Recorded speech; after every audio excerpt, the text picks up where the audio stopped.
And so for me, I feel that it was a test from God to us, because we had 3 amazing children, full-term children, and then all of a sudden you have one so soon, and then you are like, what is happening? Having a premature baby comes with an entirely different experience than when you have a full-term baby. So when you run a foundation and you do activities, people actually think that you are making money.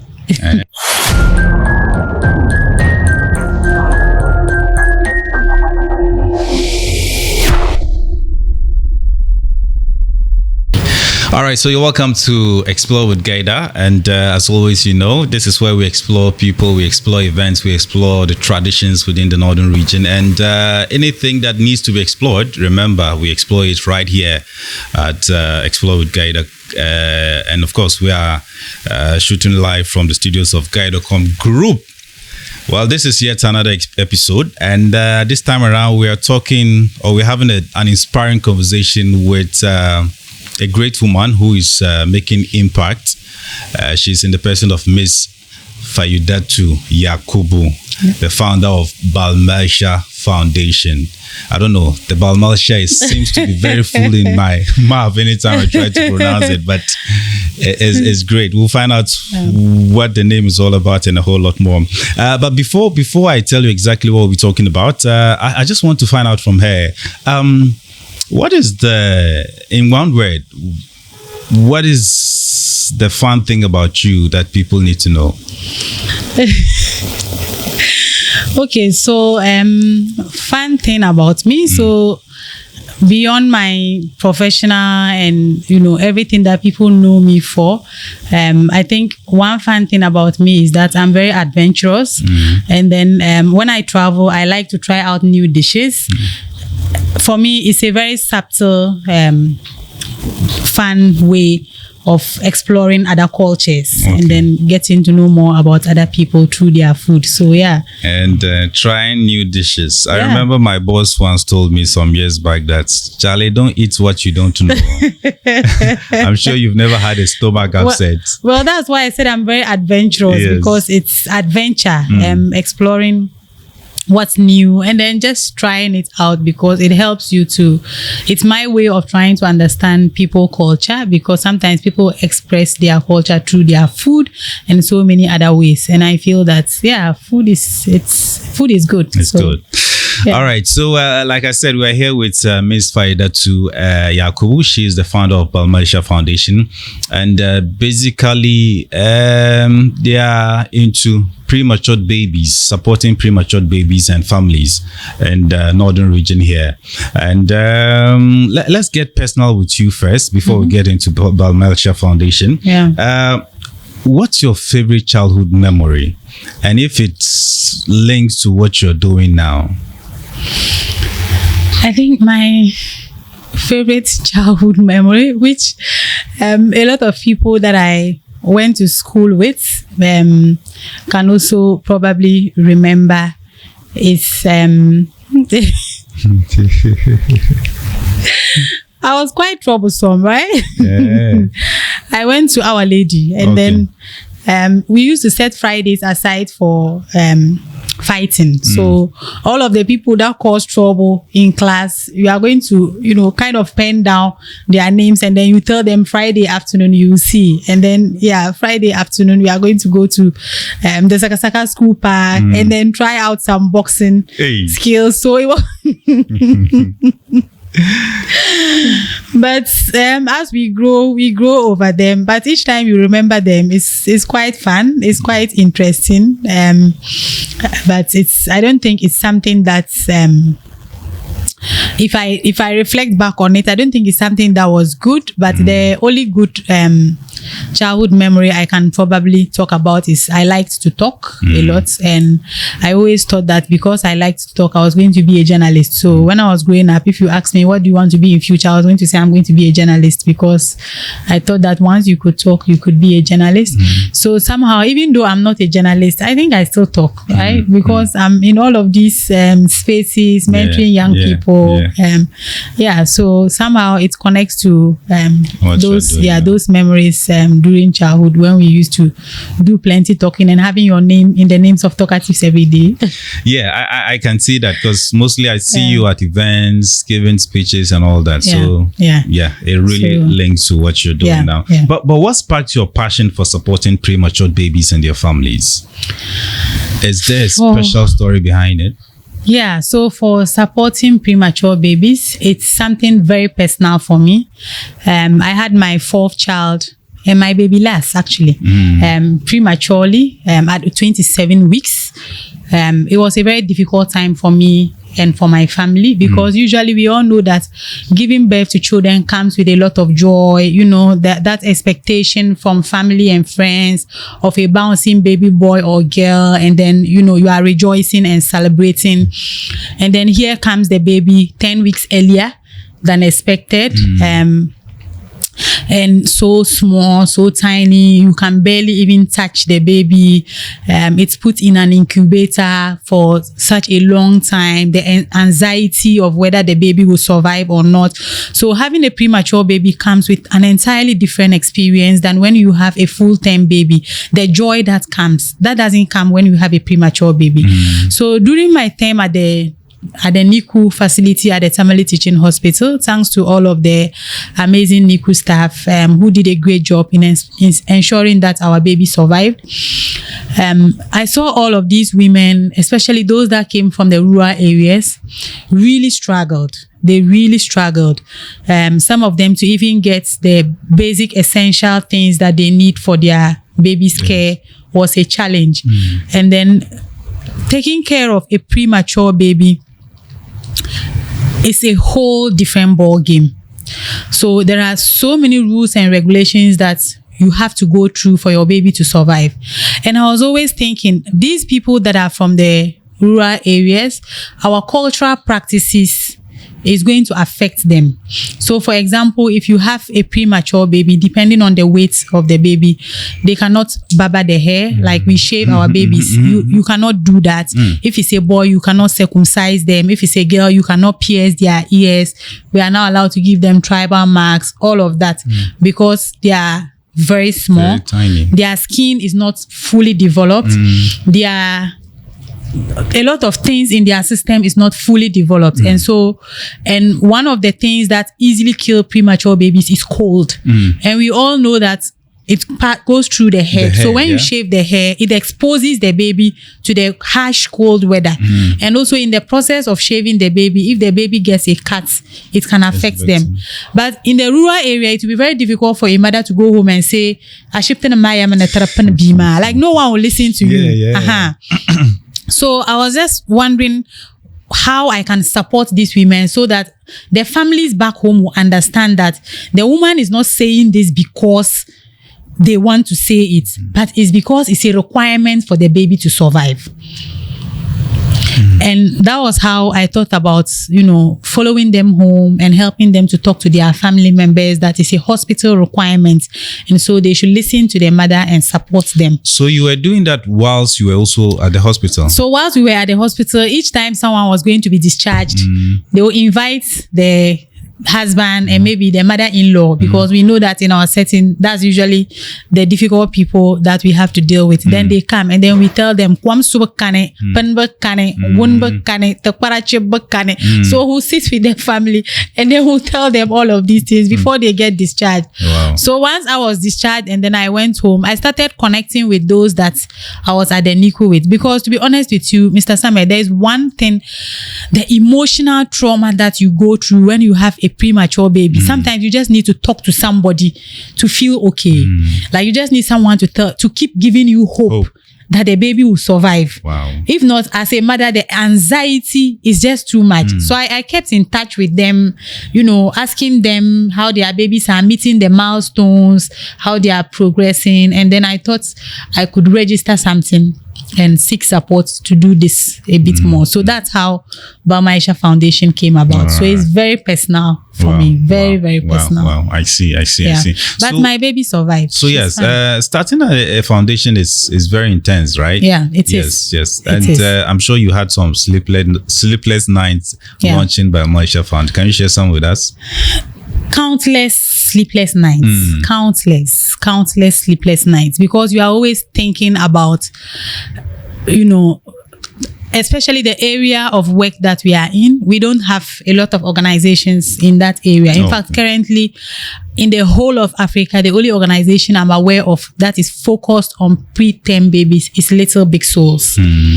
We don't have any organizations in Africa that are working with premature babies. So I was just, thinking about, we have organizations that are doing things in common. It's easy to partner and collaborate.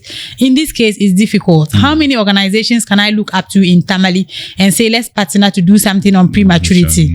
You have to think about putting it into one health activity or the other, or relate it to a women empowerment activity or something. So there's been loads of countless nights, even up to now. Like, there's loads of countless nights. You are always thinking about, how you can get the support to be able to support the people that we support.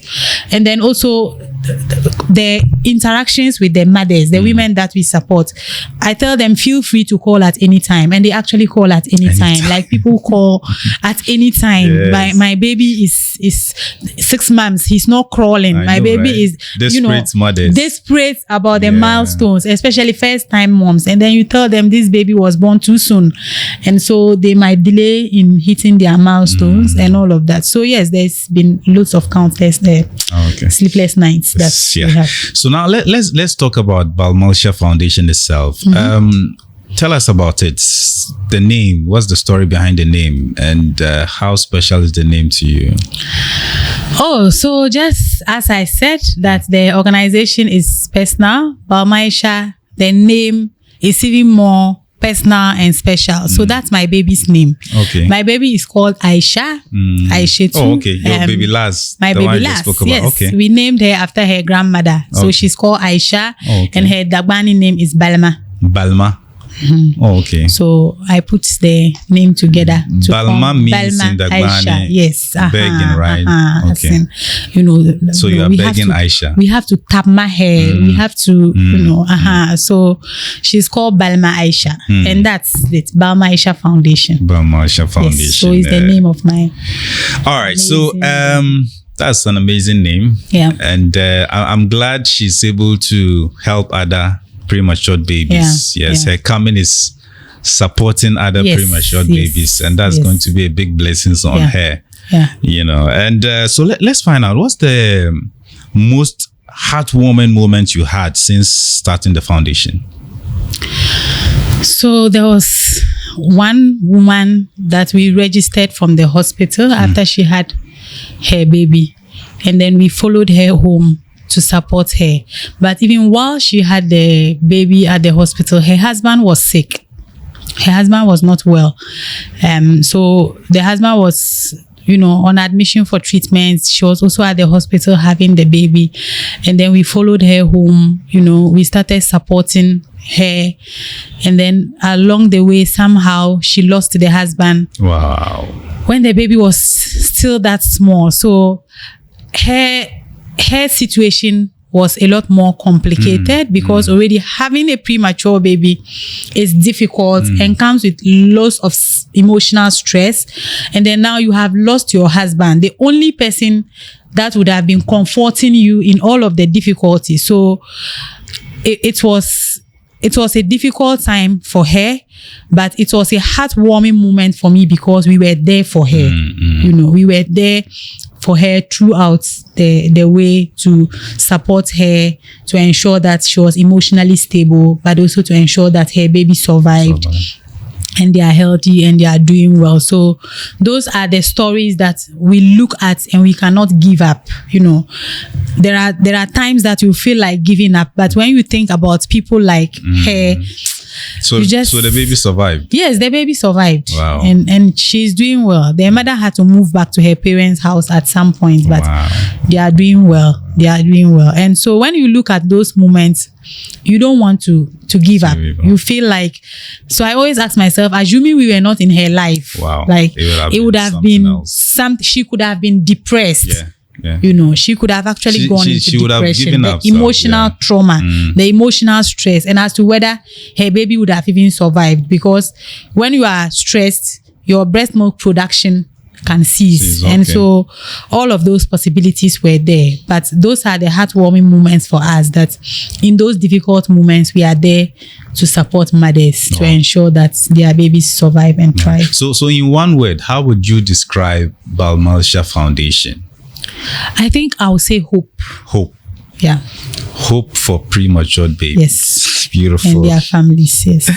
All right. So you are having a community outreach this weekend, Saturday. Yes. What should people expect? So the community outreach is coming off this Saturday at Sahak Balagu, a community in the Nantong district.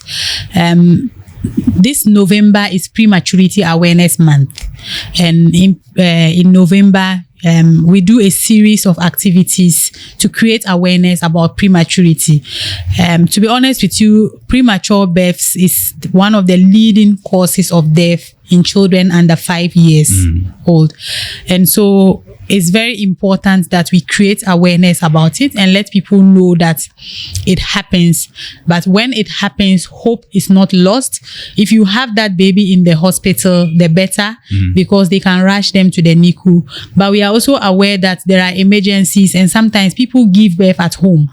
So if you have such a baby at home, they should please rush them to the hospital so that they can incubate them and ensure that the baby survives. So as much as possible, we try to create awareness about prematurity, what it is, and also about the most important part, that when someone have a premature baby, they need family support. Like, that's when you need support. You need everyone to be holding you and telling you it will be fine. Your baby will survive. It will be okay.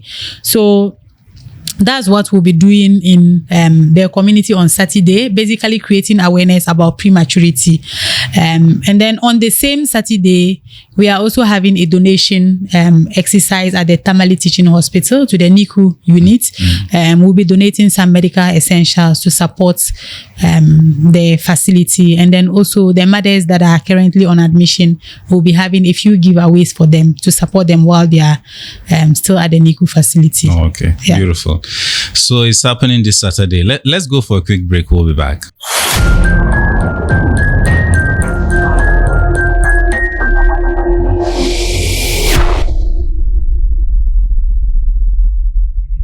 Okay, so welcome back.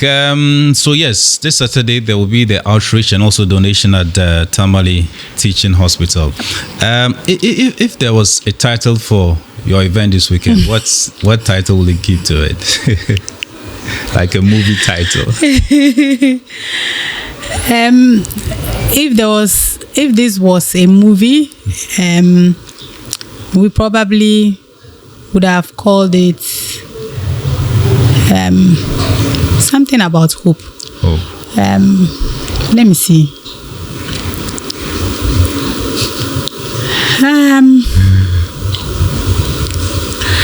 I think that question is quite difficult. Yeah? Yes. I'm sure you are not a movie fan. So I'm not a movie fan. So you probably don't know. It would have been it would have been something about hope. Yeah. Because for us, giving hope to families, it's a priority to us. Because it's very important to be hopeful in every situation, that things are going to be fine and everything is going to be okay. So yeah. And I know there's a movie that is titled Hope. So in case you are wondering, yes. Yeah. So, yeah. Okay. So how do you choose your communities? And if any community is interested, how do they get involved? Yeah. So sometimes we work closely with the hospital. We try to identify the communities where the cases are coming from. That's one way that we choose the communities. But also sometimes we just look at the availability and the commitment level of the people in the community, and their willingness to show up and then listen to us and put into practice everything that we are going to discuss with them. But if you are but like I always say, we are open to every community.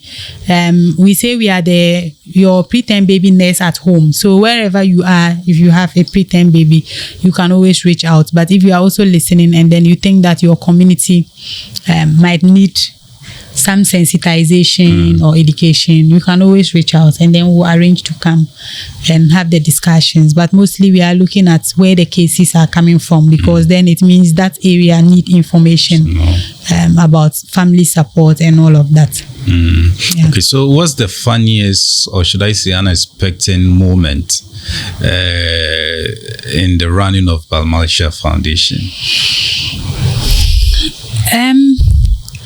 I think it's when people. So when you run a foundation and you do activities, people actually think that you are making money, which is funny because it's a lot of investments that we do. Especially when we don't have any funders that we can say we are funded by this organization.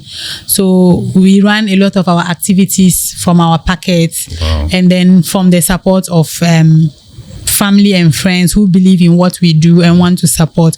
So it's very funny when people think that you are doing what you do because you are making a lot of money from it. Actually, I have a full-time job. I work for Lively Minds as a regional manager, where I earn a salary, and then that's what I use to do what I do. So it's quite funny when people think that you are making money from what you are doing, when in actual sense you are investing money just because you believe in giving back to society and supporting other people. So yeah, we just overlook those moments and then we move on, because deep down we know that they don't know, they have no idea what they are talking about. Like, I remember I went with you to one community, Sahana Yele. Yes, the road was terrible and you were using your car on that terrible road, and I was like, what? This is really a big sacrifice. Yes. Yeah. So for the future, what's the expectation for Premature Foundation?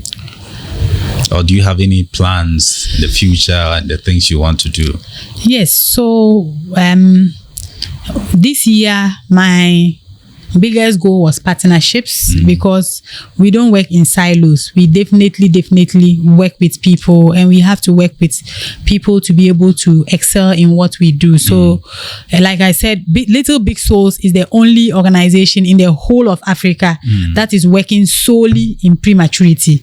So I was always thinking about how to get in touch with them, and I managed to get in touch with them and build a partner. In fact, they are on their way to Tamale. They'll be in Tamale tomorrow. Wow. We are doing the community outreach with them, and then we'll also do the donation with them at TTH. Beautiful. So those are some of the big term goals, to get recognized, to get connected with other organizations across the world that are into prematurity, and then showcase the stories of prematurity in northern Ghana and see how we can bring the support home. So that, because we need a lot of support. We need a lot of support. If you look at the whole region, I mean the northern half, the Tamale Teaching Hospital is the only facility that have a working, stable, standard NICU facility. We don't have anyone anywhere. So we are receiving referrals from Upper East, Upper West, Savannah, all over the place, to the Tamale Teaching Hospital. Wow. So there's no hospital within the region that has a standard NICU facility like we do at the Tamale Teaching Hospital. No. Wow. So those are our big goals, to be able to set up NICU facilities within our hospitals, so that we can have a lot more space, because TTH is congested. It's congested. So if West Hospital had a NICU facility as standard as what we have at TTH, if the regional hospital, which is Central Hospital, had one, all of those places. And then also we are seeking to train or support the training of neonatal specialists, because we don't have a lot of them in our hospitals. So those are our big term goals. But yeah, we believe that with the support of the Almighty Allah, we will get there. And then the support of all of you that are around us and believing in what we do. Yes. I think the biggest tool you need is, you have it already, which is the passion. Yeah. Yes, because without the passion to support these premature babies, obviously you give up at some point. But once you have the passion. If you ask me, 5 years ago, if I'll ever start an NGO in prematurity, my answer would have been like, how? Wow. Like, it's not something that ever crossed my mind, right? So sometimes I always say that God test our faith in different ways, and sometimes the way that God tests your faith and the way you respond to that test can actually define the rest of your life. And so for me, I feel that it was a test from God to us, because we had 3 amazing children, full-time children, and then all of a sudden you have one so soon, and then you are like, what is happening? You know, your faith is being tested. But at the end of the day, that actually helped me to discover my purpose. That my purpose is to serve and to support our society. To ensure that other premature babies survive like yours. Yeah. Beautiful. So what message do you have for premature parents? I mean, parents who have premature babies, or anyone who is dealing with similar situation? Yeah, so you have to be strong for your baby, because they need you to be strong. You need hope and have to be... this is your camera anyway. So you talk to them. So yes, I'll say that you have to be strong for your baby. Like, they need you. All the strength that you can gather, you need to gather the strength and be strong for them.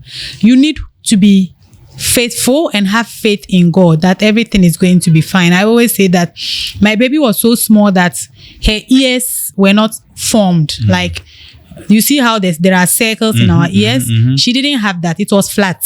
Wow. So I had to use my hand every day to mold and mold and mold and mold until it developed. So we have been there. You are not the only person in this. There are a lot of other people who are having premature babies. You just need to believe and be hopeful that everything is going to be fine and your baby will be fine. And when they survive, they are strong. And so they are heroes. They are little big souls. They might be small, but they carry a very big soul that we have to protect. They might be born too soon, but they will definitely grow and grow strong. All they need is for you, the parents, to be strong for them, and for you to be able to adhere to all of the rules that the hospital will give you to try to follow to take care of them. So yes, you are not in this alone, and we are here to support you throughout the way. Yeah. Okay. So how can people support or get involved with Balmalcia Foundation? So I always say that you can donate in every form. So you can do cash donations. You can donate items like diapers, like wipes. We donate those to premature mothers when we visit them at home, premature baby moms when we visit them at home. So you can donate them. If you have the examination gloves, the cotton, any medical essentials that you can donate, we are happy to receive them and in turn donate them to hospital facilities on your behalf. You can also, like I said, send us your support in the form of cash, and then we can buy the items and donate. But yes, we call on everyone to get involved. We have a Facebook page that you can follow at Balmalcia Foundation. You can also check us out at our website, www.balmalciafoundation.org, and then you can get involved in all of the many ways that you can. Yes, so how about contact numbers? Somebody wants to give you a call. Somebody wants to. 1 second. Let me give the foundation number out. So the foundation number is 050-483-8009. 050-483-8009. That's the foundation number. But is it registered in case someone wants to? If someone wants to donate, then we have a telecell cash number, which is 050-661-5837. 050-661-5837. That's our telecell cash number that you can donate to. Okay. Yeah. So that's it with Miss Fayudetu Yakubu, the founder of Balmalcia Foundation, and you heard it all about what they do and how they support premature babies and their families. It's an interesting conversation, an inspiring one as well, and I hope you are inspired, and wherever you are, it will be very, very important that you support this cause, because she's the only one doing this so far. And I know it hasn't been easy, because I've had the opportunity to follow her to one of the outreach communities, and it wasn't easy at all. So that is what we have for you today, inspiring conversation. But before we go, if you had the opportunity to have dinner with someone, 3 people, alive or gone, which people would you have dinner with? Ooh, okay. Or what are the names of the people you would have dinner with? I think our very own aspiring vice president, Prof. Nana Jane Opoku-Agyeman, and I want to have dinner with her because I just want to ask her to tell me, how did it feel when she was told that she was going to be the running mate for John Mahama the first time, and knowing that she was going to be the first woman ever in the history of Ghana to step into those big shoes, like as a gender advocates. These are inspiring moments for us, and I would like to hear her story of how that felt for her. I think the second person for me, it might be crazy, but Donald Trump. Indeed, it's crazy. The guts. What he's been through in America, from being presented for trial, being cited for all sort of things, and then coming back and winning the election. It's just amazing. Yeah, it is. So if I have the opportunity to go out for dinner, I would definitely consider Donald Trump. And then the last person, I think Brian Tracy. He's a writer. Okay. He writes books, motivational and inspirational books. He's had a lot of books out there. I think he's one person I would also like to go out with, just to understand what the driving force have been, what the motivation have been, how he's able to write so many books.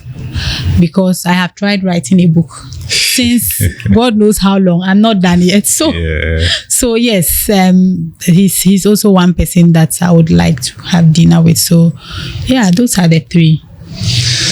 All right. So I think that's about it. Thank you very much, Ms. Farida, too, for joining us today on the Explore with Gaida. We've explored Balmalsha Foundation. We explored you, got to know you even much better.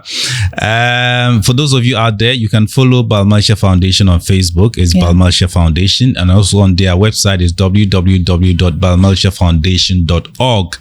You can find any detail at all you want about the foundation, and possibly ways to support and be part of the foundation. Until our next conversation, follow us on social media, on Twitter, Facebook, YouTube. We're everywhere. Just follow, subscribe, and be part of these beautiful conversations from the Northern region. As myself and I, Abdul Samad Gaida, and this has been Explore with Gaida. See you in our next episode.